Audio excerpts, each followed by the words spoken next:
Okay, this is Arkansas, and this is my final decision-making process about how to spend the £5,000. I've been down the high street and I've looked at all the banks and building societies. One of the things that struck me was how unuser-friendly they appear to be. I mean, you sort of go in and you stand there may be some leaflets, there may not be. Nobody seems to want to come and say to you, can I help you?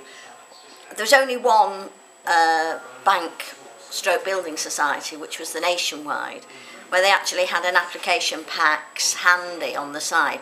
Otherwise, you sort of were waiting and at some point had to make an appointment. However, I picked up quite a lot of leaflets. Here's some that I've got here, which were giving me information. I thought one of the best leaflets was this one from the post office. I hope you can see it here. Not necessarily because of the rate it's offering, but because the language used was really quite user-friendly. Not full of jargon, very easy to understand, particularly for people who don't, if you like, have a very strong ability in maths or understand things like compound interest. But I thought this was quite good, and one of the things that really impressed me was the bit about an ISA, when it said, I'll find it in a minute,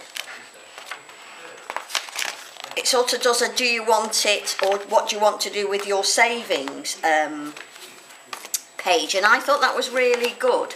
Here it is, it goes, a fixed rate cash ISA could be right for you if you, and then it gives a list of options that you might want to do, and then it suggests that it won't be right for you if, and it says, for example, you don't want to tie your money up, you've already invested it this year. So I thought that was quite good and very, very simple to use. However, I've made some decisions, I've looked at the papers,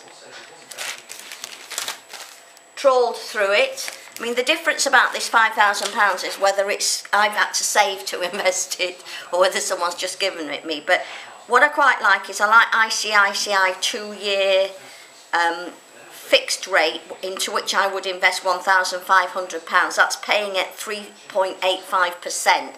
But I've already banked with ICICI. They are very easy to use. They're very good when you phone them or email.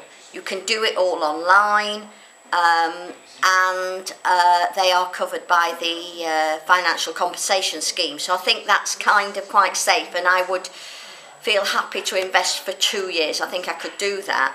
The £3,000 I would invest for 3 years, and that's with the Principality Building Society, a mutual, covered by the financial compensation scheme, and they're currently offering 3.65 on an ISA. I don't think these are brilliant rates, but I think that probably, because I'm a relatively safe investor, you could just put the money away for 3 years and just forget about it. A bit like having a fixed mortgage, you don't have to worry about it. And then the other £500, I want to be a little bit unsafe, so I am going into £500 of premium bonds. I know that the rate of return is quite poor, or non-existent if you don't win anything at all, but I've had odd little bits come through the post from my premium bonds, and it's quite nice when you open an envelope and you get £50 or £25, and I just think that perhaps now is the time for me to be a bit risky. So that's what I'm going to do with my £5,000.